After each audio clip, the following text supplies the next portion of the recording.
Welcome to Palestine Deep Dive, and welcome to this, our fourth program of our autumn or fall series. Each time we take a close look, a deep dive into issues in the Middle East with a particular focus on Israel-Palestine. And we'd like to hear from all of you out there. We have viewers from across the world, and when I've introduced our guests, we shall get underway. But please do send in some of your questions. We'll all be delighted to hear from you. This is a great opportunity to get your questions out there. I'm Mark Seddon. I was Al Jazeera's first UN correspondent, Al Jazeera English, that is, and I've worked for the United Nations. I used to be a speechwriter for Ban Ki-moon, and I used to work also for a former president of the General Assembly. But never mind about all that, because today we are joined by Zaha Hassan and Daniel Levy. And just beginning with Zaha. Zaha is a human rights lawyer, a fellow at the Carnegie Endowment for International Peace. And previously she was the coordinator and senior legal advisor to the Palestinian negotiating team during Palestine's bid for United Nations membership. She's co-author with Daniel Levy. How about that? Both of them are here together with us. She's co-author with Daniel Levy, Halakir, and Marwan Masha of Breaking the Israel-Palestine Status Quo, which of course has given us the title for this week's show. And it argues for a rights-based approach to US engagement in peacekeeping in the region. Daniel, welcome to you. Daniel is based in London. He serves as president of the US Middle East Project, which is a non-profit. He previously was director for Middle East and North Africa at the European Council on Foreign Relations, and before that, director of the New America Foundation's Middle East Task Force. Daniel has been an Israeli peace negotiator with the Palestinians under Israeli Prime Ministers Rabin and Barak, and during the Oslo B and Taba talks, and worked as a senior advisor in the Israeli Prime Minister's office and to the Justice Minister during the government of Ehud Barak. Well, welcome to you both. It's great to have you here. Welcome back to Palestine Deep Dive. My colleagues are sending out messages. Do get your questions. Do get them ready to send in. But Zaha, I wonder if I might just begin with you. We've talked about this before. You've been writing about this. Today, the Washington Post had this report into essentially the Biden approach to the peace process, the Middle East. And I just wanted to ask you, really, I mean, it's sort of the Biden administration, however months we're into this, it sort of began by doing what a lot of US administrations do. So, we'll push Israel-Palestine, we'll push it out of the way. Hopefully, we won't get too bogged down. We've got other things to do. But of course, 9 months on, and that's not the case. The question is, though, where is the general trajectory? Where is the Biden administration going? And referring to that Washington Post piece today, I mean, is it in essence very much similar to the Trump administration's policy? It's just a more polite version. Where do you think it's going? Well, you're right to say, first of all, thanks for having me, Mark. I'm really pleased to be with Palestine Deep Dive. You guys are doing amazing work, and I'm really appreciative of the chance to talk about these issues with you and my partner in crime on the Breaking the Israel-Palestine Status Quo, Daniel Levy. So yes, you're very right to say that this administration has tried its best to stay out of the Israel-Palestine peacemaking game. It's probably looked back at previous administrations and seen that they haven't come out looking too good after their engagements. Although I will say that the Obama administration and the Trump administrations went into Israel-Palestine peacemaking from the get-go. For Obama, he had assigned a peace envoy, George Mitchell, early on, and called President Abbas early on in his first term, and then Donald Trump. I mean, even during his lead up to his election, was talking about how he could solve the Middle East peace conundrum. and he dove right into it when he started his administration as well. So this Biden administration, however, has other agenda items that are of higher priority and of interest to them. And to some extent, Palestine interferes with that agenda. And in other ways, it actually engaging on Israel-Palestine might undermine their ability to, and their, around certain objectives they have in re-engaging the Iran nuclear deal. So it has tried to stay out of it in some ways. In some ways, they've been fully engaged on the level of Arab normalization. They have been interested in deepening the current agreements and in seeing Egypt and Jordan further embrace Israel in the region and have more warm relations rather than the cold peace that they've had. But for Biden, as it is for many administrations, as much as you want to stay out of the Middle East has a way of bringing you in, and we saw that in May with the the escalations that began in Jerusalem with the attempted dispossession of Palestinians from their homes in Sheikh Jarrah, and the violent repression inside the Al-Aqsa Mosque and in front of the Iron Gate of the old city. And so, the administration couldn't very well, having billed itself as the administration that, sees human rights as, part and parcel of their foreign policy. It couldn't stand by for very long without getting engaged and trying to, if not, stop the serious escalation that we saw in Gaza, at least keep things on a lower intensity level. And I think that's going to be the game plan for this administration moving forward. They will continue to, I think, be unwilling to push the parties in serious ways, and in particular on the Israeli side. I don't think you're going to see this administration doing much in the way of pushing Israel on settlement expansion or on some of their activities inside the West Bank or vis-a-vis Gaza. I think they very much have sort of adopted or embraced this idea of shrinking the conflict that we heard from Israeli leaders, and shrinking the conflict. If I may, Zaha, I mean, Sure. Shrinking the conflict. I mean, literally, as you were just saying yourself in May, that perhaps that was an approach. Maybe it was an unstated approach, but in reality, it intensified. It became incredibly violent. The fighting in Gaza and the missile attacks on Israel, all of that suddenly exploded. And on top of that, of course, we saw that there have been a lot of we picked this up at Palestine Deep Dive, especially from a lot of young Palestinians. They were thinking, well, also we've been promised elections by the Palestinian Authority. Now's our chance to give us a new, fresh leadership. Those elections didn't happen, so all these different pieces have kind of been moving because you can't plan any of this, can you? So it happens. So what does the Biden administration really make of all of this? It's just going to sit back and hope that things get contained? But what possible solution does that provide? I mean, what they've said that they want to do is they do want to better the situation for Palestinians, which, is the idea behind shrinking the conflict or confidence building measures or, sort of this economic peace kind of focus. That's something that they're willing to engage on. And they understand that that's important because they think that, bettering the day-to-day lives of Palestinians will stabilize the situation and avoid the kinds of escalations that we've seen in May.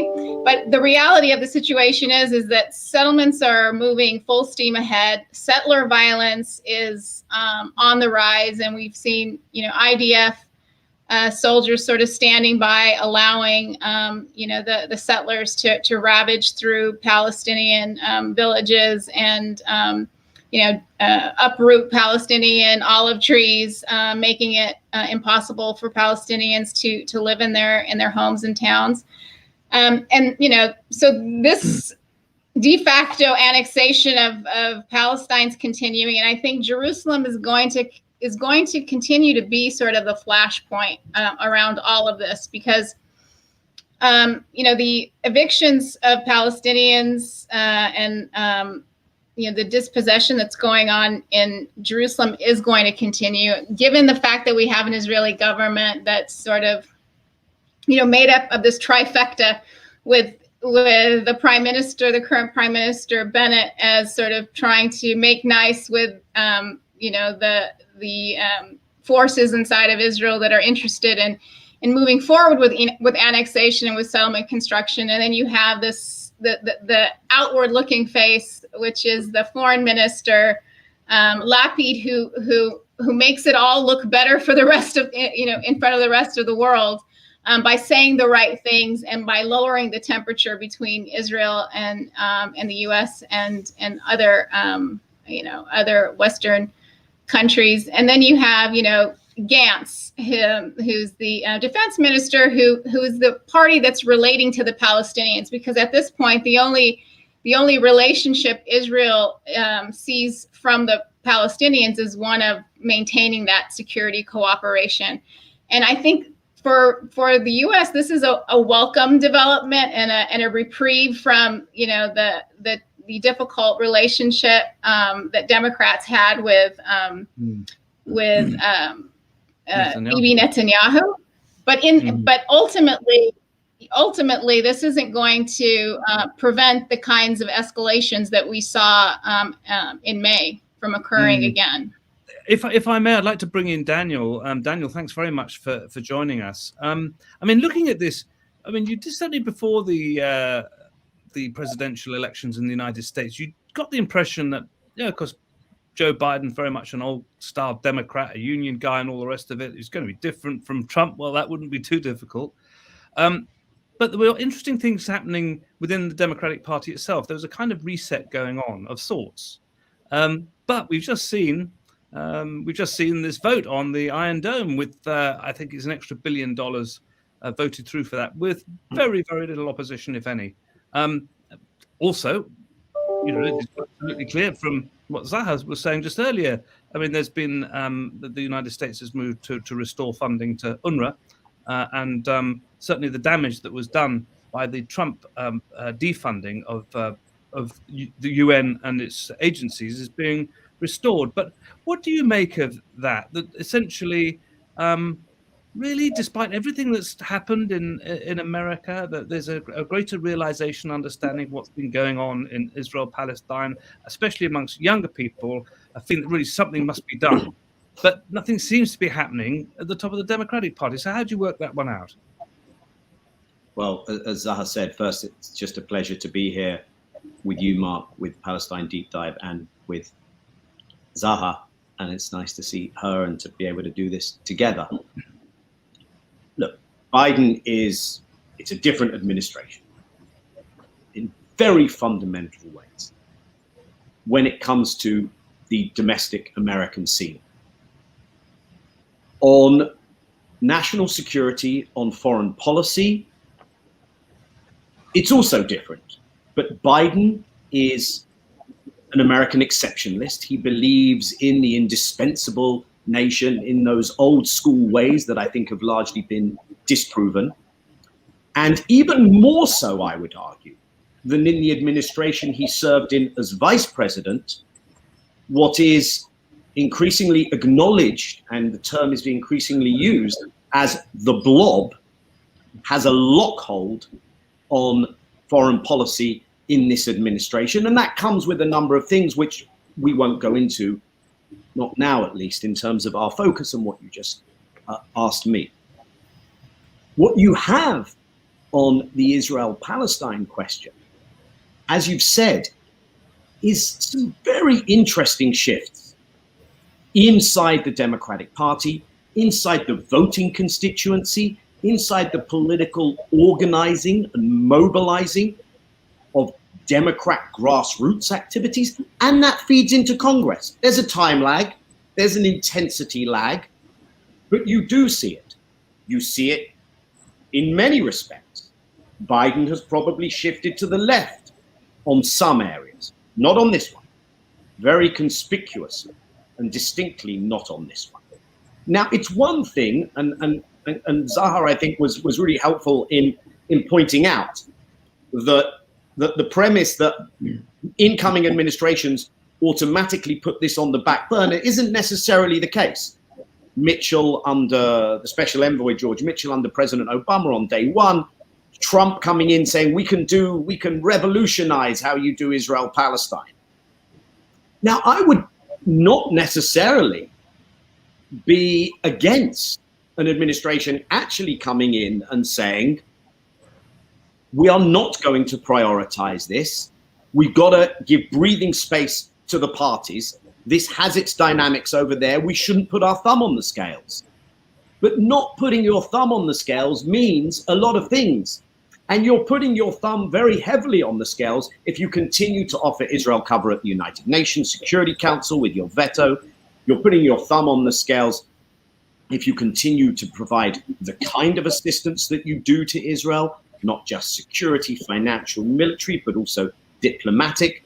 We have Secretary of State Blinken hosting the Israeli Foreign Minister, Lapid, and his Emirati counterpart, Abdullah bin Zayed, in Washington, D.C., as we're having this conversation. And they have said the normalization accords are great. Probably the only Trump legacy, maybe other than escalation with China, that they have embraced in this respect. The normalization deals were an appalling moment in American diplomatic history, these so-called Abraham Accords.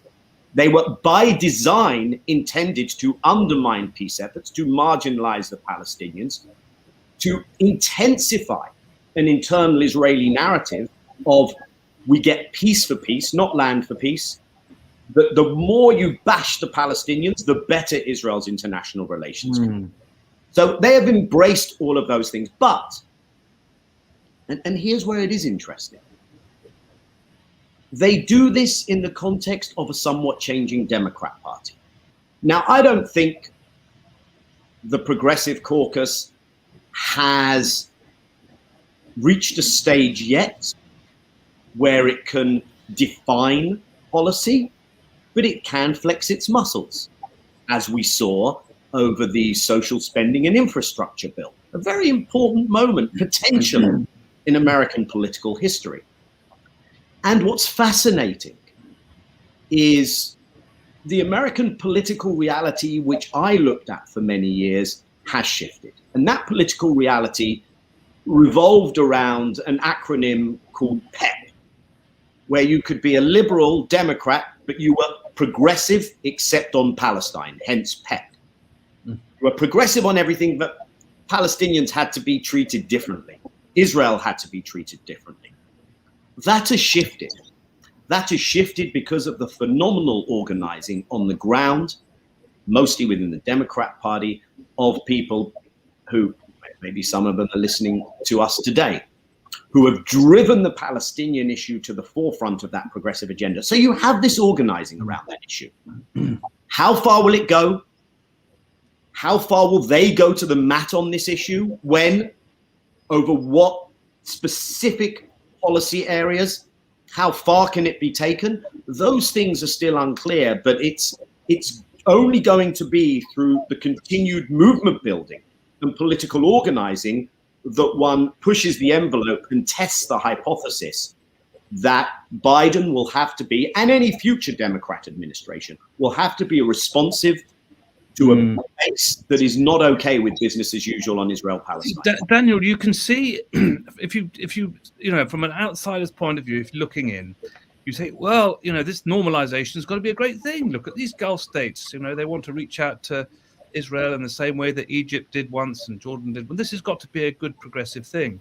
But at the same time, what we're seeing actually on the ground is, as Zaha was telling us, the serial and gross abuse of human rights. And this is a human rights administration. This is an administration that, unlike the Trump administration, that's what it says it is, unlike the Trump administration, actually upholds international law. It would like to say that it's a great supporter of the United Nations. So how, on one hand, can you have this acceptance of this normalization, which is just, it seems to many to be, as you were saying, something of a veneer, and yet the human rights agenda, which would surely demand the sort of actions that you both be talking about to ensure that human rights are protected and people don't have their land stolen and they're not imprisoned, and they're not shot at with live ammunition, for instance. They talk the language of human rights. They talk the language of being a normative international actor, but they're absolutely selective in its applications, which is very much in keeping with American foreign policy when it had the pretense of being a human rights actor. Sure, they're not Trumpian style, driving a coach and horses through the UN and human rights law, but they are flying a well-armed drone through it. And that well-armed, if it's America still with these very lax oversight regulations on who you can bomb with your unpersoned drone and taking out civilians, then let's not feign surprise when that same America holds Israel to no standards of international law and human rights. When the crisis in May was going on, America prevented action, prevented even statements coming from the UN Security Council. China just happened to be in the chair in May. And boy, did America not look serious as the one who is carrying the international torch of human rights when China was in the chair at the UN Security Council. But it's across the board. You treat Narendra Modi's India one way, and of course you treat President Xi's China in a totally different way. You continue to sell arms to regimes who are terrible violators of human rights, not least in the Middle East, not least Saudi Arabia, that springs to mind, of course, and one that we're talking about more centrally today as well. So you don't even sell that in that case; you give them. So no, I don't accept the premise, but what I do accept is that they themselves have said, this is their claim. So let's hold them to that. Yes. People should hold them to that. Which you Daniel, can do. I just said before we go back to Zaha, just as an observation and talking about the Democratic Party, conversely here, the opposition party, main opposition party, the Labour Party, had a very, very strong resolution that was overwhelmingly passed at its conference, which was extremely critical of Israel, and in fact said that Israel was an apartheid state. Now that ran rather contrary to what the leadership of the Labour Party wants, but it was an interesting development nonetheless. So things are clearly underway and happening. But look, Zaha, I wanted to come to you and actually make mention of the Carnegie USMEP paper that you were both contributors to, and of course, which has given us the title for this event. Because, the other thing that I suppose the establishment, the international establishment, and to be fair, the resolutions at the UN haven't changed the situation. That essentially the UN favors a two-state solution, although most observers have seen, most people who live in Israel-Palestine really don't think this is a serious prospect at all, because they're holding on to this, what some people might say something of a fig leaf. It's a useful thing because it means that you can be fairly inactive. You have come up with this new human rights centered approach. I think your paper actually predated the Biden administration, if I'm right. But I wonder if you could just briefly encapsulate what the argument is. How will this get us to somewhere that we're nowhere near at the moment? You're right to say that, the two-state solution has been used as the fig leaf. It's more than just a fig leaf. It's been cover for the ability of Israel to, on the one hand, say that it's engaged in a peace process, and on the other, continue to build Israeli settlements to the point where we've seen them, triple and quadruple during the course of the peace process years. And it's done that because it's been able to convince the US and other international actors that, we need to deprioritize international law in order for Israel to have enough space to be able to negotiate with Palestinians on the two-state solution. So, the US provided Israel, as Daniel noted, with cover at the UN, preventing the UN from coming down hard on Israeli settlement construction and on all the policies that enable settlement construction to happen, which include Palestinian home evictions and revocations of Palestinian residency rights and the whole panoply of repressive tactics that Israel uses in order to dispossess Palestinians and continue on with its settlement enterprises. So in order to get Israel to the negotiating table, there was sort of this consensus, let's not push Israel too hard on settlements, because we don't want to upset, the Israeli leaders domestically while we're trying to get them to work with Palestinians on a political solution. But what inevitably happens because of that is that, the settler forces in inside Israel became emboldened because they realized there are no political repercussions for settlement activity. They were given a free pass at places like the ICC to be able to feel that there isn't going to be any accountability. So what's stopping them? And it pushed Israeli politics to the right. And we've seen just how far Israel has gone, to the point now where inside Israel we have a quasi-constitutional law that says that only Jewish people are entitled to self-determination anywhere Israel extends its sovereignty. We've gotten to this point now.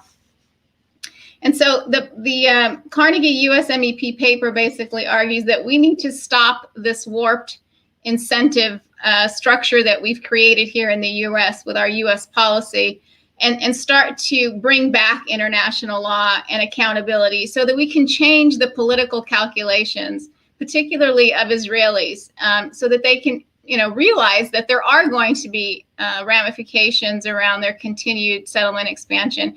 And we want to start to steer them back towards, rights respecting behavior. And where do we do that? We do that at the UN by not providing that political cover anymore. We do that by not putting pressure on third states to back down from enforcing international law in their own jurisdictions. We do that by ensuring that our own weapons transfers aren't being misused by Israel to allow for settlement expansion and for the violation of Palestinian human rights. So we have our own house to get in order in the US to ensure that we're not a party to what's happening on the ground, but we also have an obligation to ensure that our policies aren't actually driving the Israel-Palestine conflict. If I can still use the word conflict, it seems very outdated. If I might just come in there, I mean, I was when I was at the United Nations and when I worked for the Secretary General Ban Ki-moon, before I went to work for him and covered him, actually. I mean, he came into office, really, Israel-Palestine was not an issue he knew a great deal about. He was extremely cautious. And that caution, you could argue, remained in his first term. In his second term, things began to change. And he became rather more outspoken. And, of course, more recently, now he's left office, he's recently had that article published in the Financial Times saying the two-state solution is dead. I mean, I think that's a fair summary of what he was saying. Of course, you could argue that people can begin to get radical as they're about to leave office or once they've left office, because, of course, President Obama did the same when he didn't use the veto.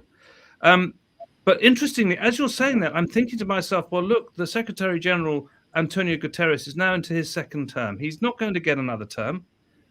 He doesn't have to curry favor with the Americans, the British, the French, the Chinese, the Russians. He can actually begin to be rather more bold. And so, I mean, between you and your other authors, you did come up with essentially a checklist, really, much of which is directed to the United Nations, it seemed to me, also to the US administration. And I wonder if, Daniel, could you just give us a brief idea of in your report, what do you think are the most important and achievable suggestions that you have collectively made? Yeah, and let me say the following as a backdrop to responding to that, Mark. I mean, first of all, and this is not unique to Secretary General Guterres, he would look at this, and he had really okay politics on this issue coming into that job, okay? But he would look at this and say, there are all kinds of things I need to get done with the Americans. I can't do it without the Americans in my position as Secretary General. Mm-hmm. If I go toe-to-toe with them on this, the rest of my agenda is finished. And that's, not me excusing his behavior, but that's the reality. It's that reality that we need to try and address. That's from his perspective. Now look at it on the ground. The cumulative impact of America as a guarantor of Israeli impunity, of rather than these violations of international law and human rights and these illegal settlements being costly, they are cost-free. The cumulative impact of US and international policies, as Zaha just said, is to embolden the very worst tendencies, the most undermining of peace, the most undermining of human rights, tendencies and policies on the Israeli side. That, of course, was on steroids under the Trump administration. But also, and this is really important to factor in, and it was touched on by both of you earlier, but also they're encouraging the worst tendencies on the Palestinian side. No elections, fine. Don't have elections. Anyway, we probably wouldn't have liked the results. Well, spend all the resources on security, repressing your own people, emerge increasingly as an authoritarian non-state. If that's the best way to help Israel manage the occupation, be our guests. So it's this skewing of the playing field in ways that are most undermining of human rights and peace that we're pushing back against. And therefore, all the things we're suggesting flow from what I've just said. Whether it's on the Palestinian side, remove the unreasonable quartet conditions that were imposed on Hamas after they had a successful election result 15 years ago. Palestinians should have elections, not just to the administrating body of the Palestinian Authority, but to the national institutions of the PLO. Do not indulge human rights violating Palestinian security forces. So there's a whole basket of things in that space. And then there's all the things which try and address this upside down incentive structure, where you're incentivizing the worst Israeli behavior and you're exacerbating the asymmetry of power. So get accountability, end impunity, whether it's UN Security Council Resolution 2334, which said draw a distinction in everything between Israel and the occupied territories. Well, Trump and Pompeo shoehorned the settlements, the illegal settlements, into Israel's bilateral deals, Israel's trade relations with America. So there's a whole set of things that you can do to chip away at that impunity, because the premise, and it's important to draw this distinction, for me at least, the premise is not, I think, that Israel will be pressured into conceding to international law as it pertains to the Palestinians gaining their freedom and their rights. What I do think is that with impunity and absent accountability, the question will never be asked in Israel in a serious way. The debate will never be seriously entered into as to whether we need to change our behavior, whether we should really act differently. So I think that if you go after this incentive structure, you change the nature of the debate in Israel. I don't believe in maximum pressure anywhere. I think what has been done to Iran and its civilians is unconscionable, and I wouldn't like to see that anywhere else. But it's the impact on the Israeli political debate that impunity has had, and therefore needs to be reversed, that is absolutely central to this. And I can walk you through more of the specific recommendations, but I think it's the thinking behind it that I really wanted to share with you. Zaha, I mean, Daniel there was talking about incentives. What incentives can be offered to Israeli administrations? Before you come in, Zaha, just to be clear, it's incentives for changing your behavior because disincentives are being put on the table. It's really more about disincentives. Israel has all the juicy carrots already. Right. So, okay. Well. Yeah. Well, interesting. I mean, because people, if they haven't read this this paper, they really should do, because it's concise and having read lots of these papers in the past, for me it was impressive because there was an action list, a checklist of a lot of things that just seemed axiomatic and logical and right and sensible, things that people have been arguing for a very long time, but also lots of practical advice and demands, and so people really should get out there and get a copy of it. But I was going to ask you about, some of the, because one of the recommendations is that the United States should return its embassy back to Tel Aviv. No, it shouldn't be in Jerusalem. But what are the prospects of these things actually happening? Even the most simple things, really, are just a reversal of some of the Trumpian extremities, if you like, Zaha. I mean, we're talking about incentives and disincentives. If the Biden administration won't even insist on something like that, what are the prospects of it really putting some serious incentives or disincentives Israel's way?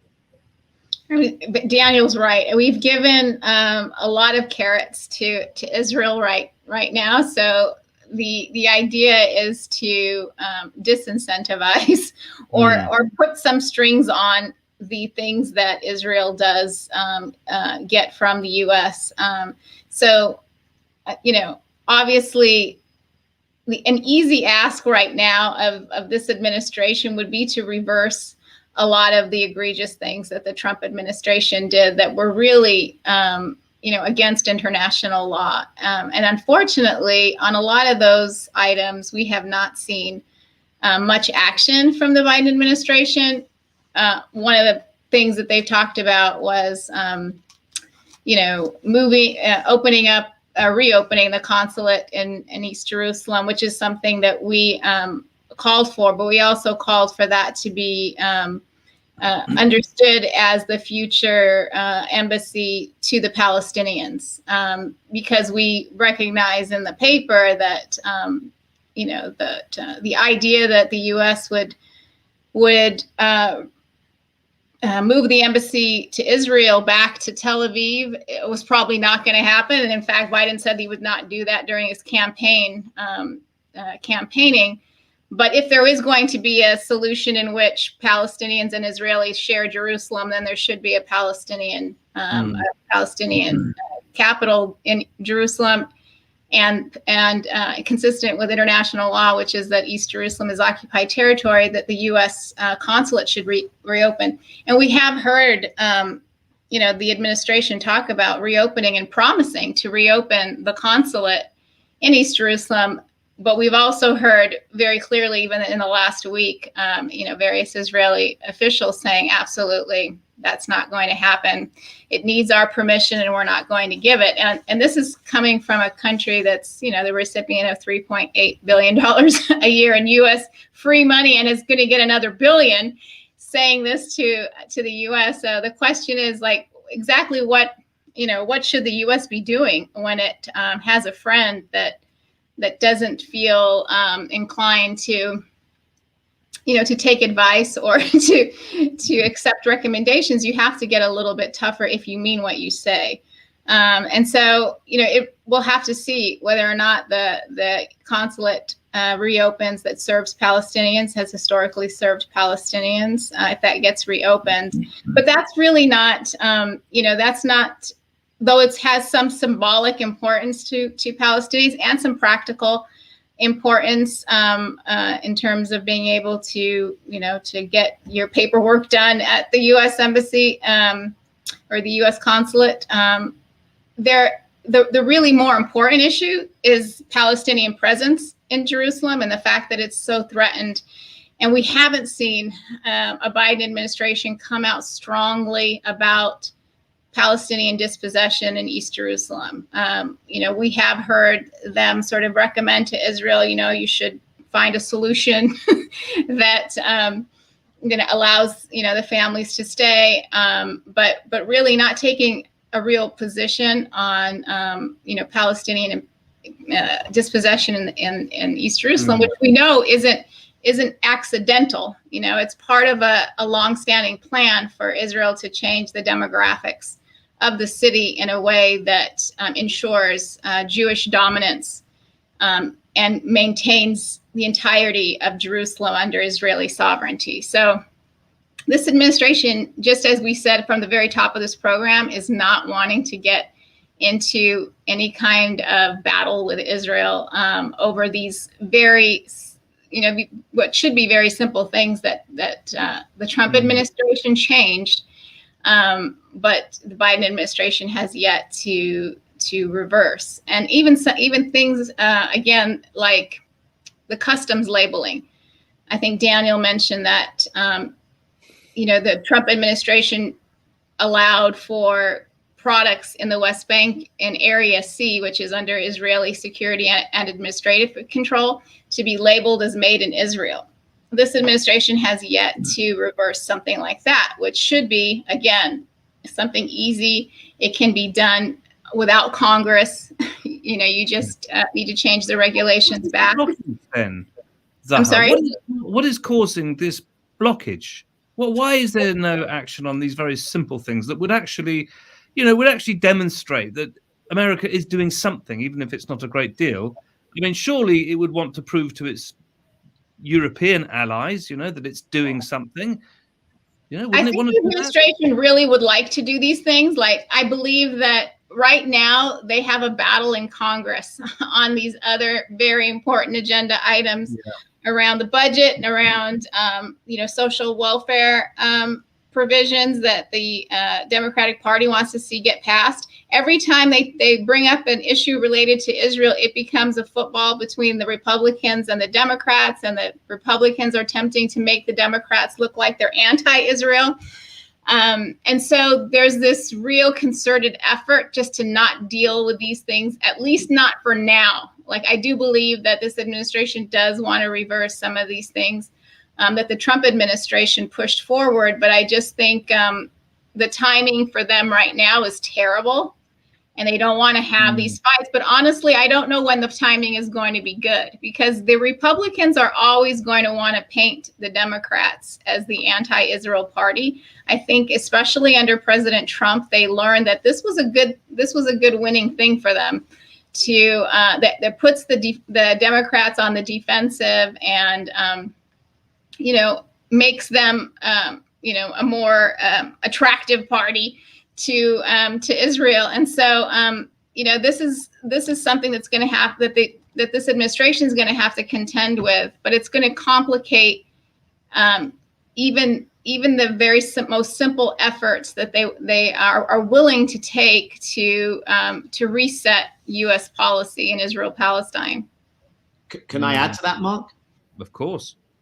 Thank you. So I agree with all of that. I would add to the mix that it's just not important enough to them.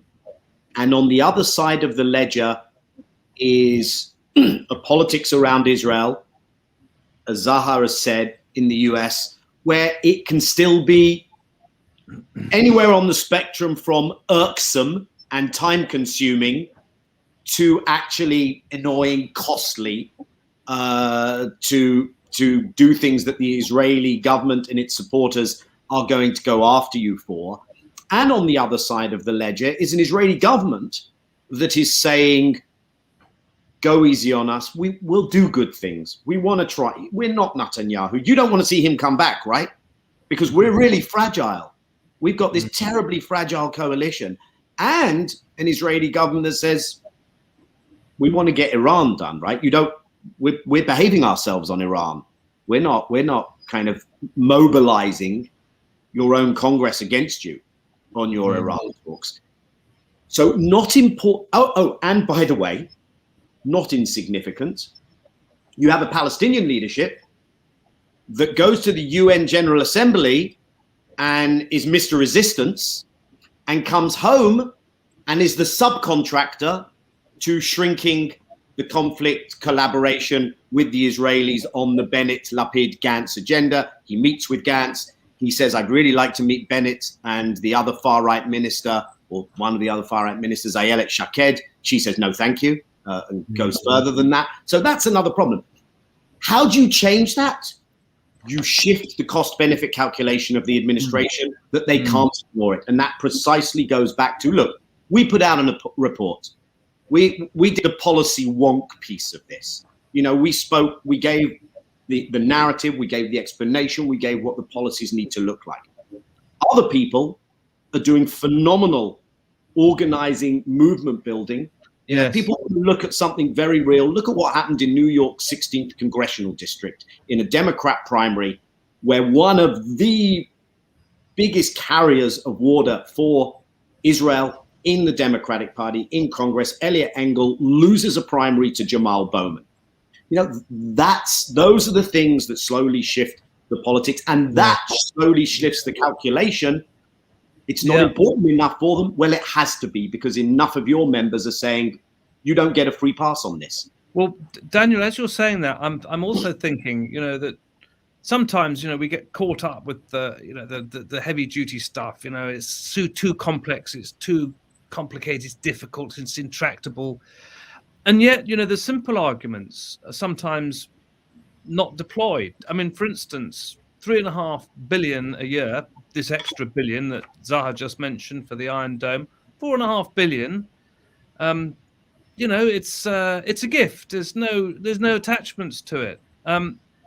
You know, if it was made much more apparent to Americans that these vast treasures were being given away, as they've been squandered in Afghanistan, arguably as well, and they could be spent on better things. Or at least, if you're going to be giving lots of money away, you could, as you've both been saying, say, well, you know, there are certain strings attached. You don't use this to do X, Y, and Z. Why can't some of those more simple arguments be used, do you think? Zaha, I'll ask you. That's a great question. I've been asking that question for some time, you know. It seems like, but, you know, I think there is more. If anything has happened during the Trump administration and all of the events around the killing of George Floyd, it was to draw attention to the ways in which, you know, domestic policy and foreign policy are connected, and not just on the level of like the way in which providing billions of dollars to a foreign country deprives people at home from certain social welfare initiatives and healthcare and any other myriad other issues that we haven't been able to fund because of a lack of money for that, or lack of a budget for that.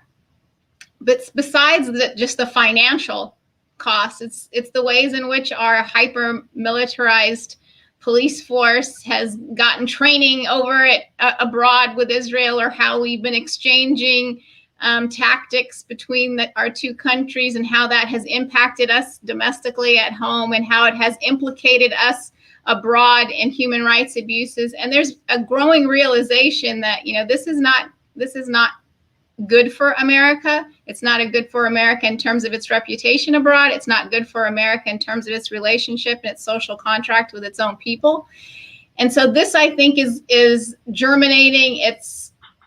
It's not just a progressive sort of read. It's also now entering into sort of the centrist Democrat discourse as well.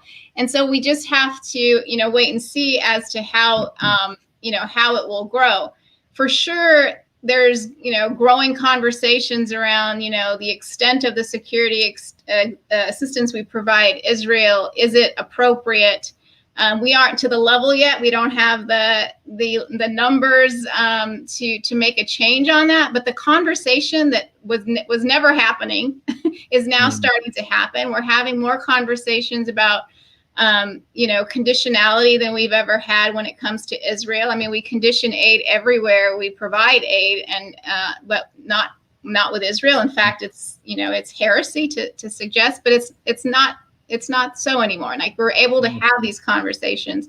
It's just going to take time, and as Daniel noted, it's going to take movement building to help continue this. And I think one thing that we haven't mentioned when we were talking about the Iron Dome is that there was those members of Congress that were against the Iron Dome, and but we did see that Senator Sanders, for example, supported it, but he felt compelled, and Chuck Schumer, Senator Chuck Schumer, felt compelled to lobby his colleague Senator Sanders to make sure that he voted in favor of Iron Dome when it looked like he may not, because he wanted to maintain that sense that Democrats were very pro-Israel, and if Senator Sanders stood apart, then that would be a problem. So Senator Sanders was able to use the opportunity to try to get more aid for Gaza,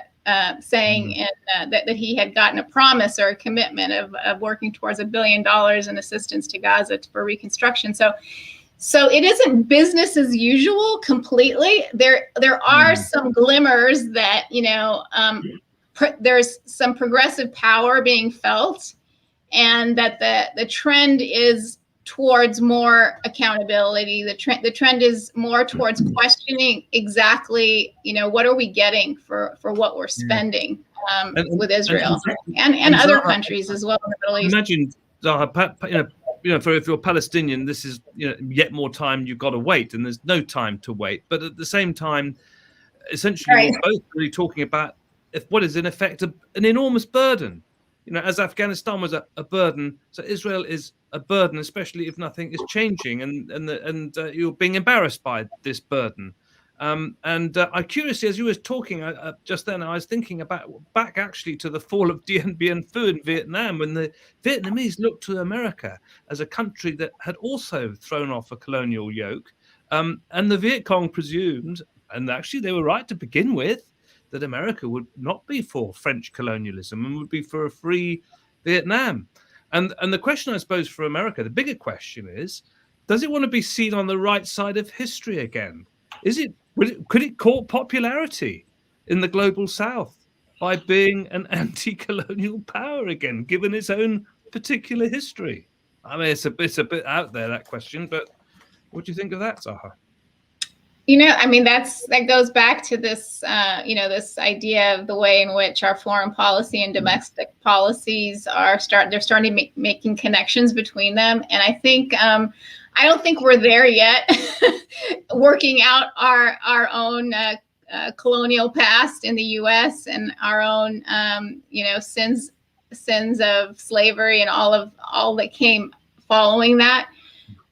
So I don't hold much hope that we're going to have this epiphany that we realize, okay, we're on the wrong side of the whole Israel-Palestine conflict anytime soon, particularly given the fact that we have our campaign finance situation the way we have it, in which we become so dependent on big donor money for elections, and this is what's driving a lot of the reluctance in the Democratic Party to really rethink our policies with respect to support for Israel as it's entrenching occupation and apartheid.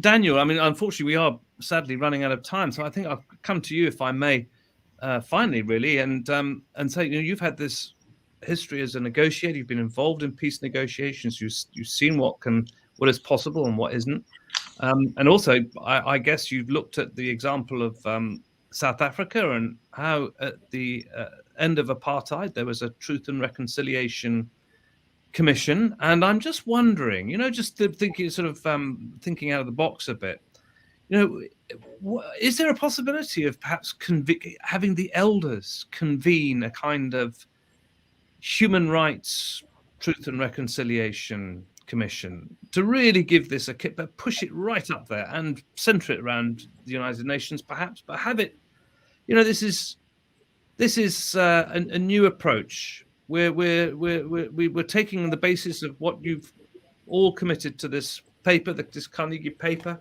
but you're taking it beyond that, and you're looking at this something perhaps fronted by respected elder statesmen and women. What about something along those lines? I'll give you the one-word answer, and then I'll unpack it. That was a two-word. not really. And I say that because this is about relationships of power. So is that a nice contribution that can be used to, again, just keep pushing that shift in narrative? Yes, but this really is about shifting relations of power. I think you were super helpful earlier, Mark, when you said, with all its complexity, actually, doesn't this come down to a few quite simple propositions? And so, yeah, I think that's right. And I would demystify it. And part of demystifying it is in telling people it's really simple. If Israel pays no cost or consequence for its policies towards the Palestinians, and if inside Israel, this is an incredibly, an issue that will rip the country asunder, then don't be surprised if Israelis who are told for decades, whatever else you think about the Palestinians, you can't keep doing this because you won't get away with it. And their lived experiences, oh boy, we've gotten away with it. And we've never been in such good international standing in certain respects. Regional relations, those normalization deals, startup nation, all this palaver. So that's one really simple proposition, unless and until that changes. Another really simple proposition is what we've been discussing, which is, unfortunately, no, it's not costly to the US. The $4 billion is digestible, but also the hit to America's reputation is digestible, partly because there's not enough mobilization around this issue, partly because this kind of hypocrisy is what we expect from America, but also because Americans will need to hold their own government to that standard. And this is, again, let's demystify. As Zaha just said, how does it work? You said earlier, can't we use these arguments? And yes, we can, and they're phenomenal arguments. But if on the other side, elected officials have some really good reasons not to listen to those arguments that are more often than not an awful lot to do with how their campaigns are funded. This isn't unique to the Israel issue. Look at big issues around big pharma. Look at issues around the NRA and gun control. So if you're given some green dollar bill issues, why not to listen to that? And that's one of the terrains on which this will have to be fought, therefore. And Israel is susceptible to pressure. I do want to insist on this. The fact that those families in those homes in Sheikh Jarrah have not been evicted, pressure. The fact that Khan al-Ahmar, for now at least, is still standing, pressure on Israel. And, you mentioned, Zaha, this episode between Sanders and Schumer. And Sanders took the vote, sent the letter to Schumer, got the agreement from Schumer that there will be extra funding for Gaza. What I think was brilliant in that by Senator Sanders is, and these are the kinds of things that can shift the date. You're showing the American public, you as taxpayers are now paying for the cover for the military that is undertaking the destruction, and you're paying to reconstruct after that destruction. How crazy is this? Can we really countenance it? So, keep exposing the craziness, keep doing the movement building. Thank you, Daniel. That's very interesting, because this cycle of build and destroy has been going on for so long. It was, yes, your point about Senator Sanders is very, very well made, because that really does bring it starkly to the attention of people that American taxpayers are somehow funding this cycle of destruction and death, and it's simply not right. Look, thank you very much, Daniel Levy, Zaha Hassan. Thank you both very, very much for being our guest today at Palestine Deep Dive. If you haven't, and thank you to all of you who joined us, by the way, on this program. If you haven't read the report, we have it there. You should be able to see it at Oh, look, there it is. The Carnegie Endowment org, www.carnegieendowment.org. Breaking Israel-Palestine Status Quo. Please join us again next time, and join me in thanking our great guests. Thank you very much, Daniel. Thank you, Zaha, and we hope to have you on again. Thank you. Thank you.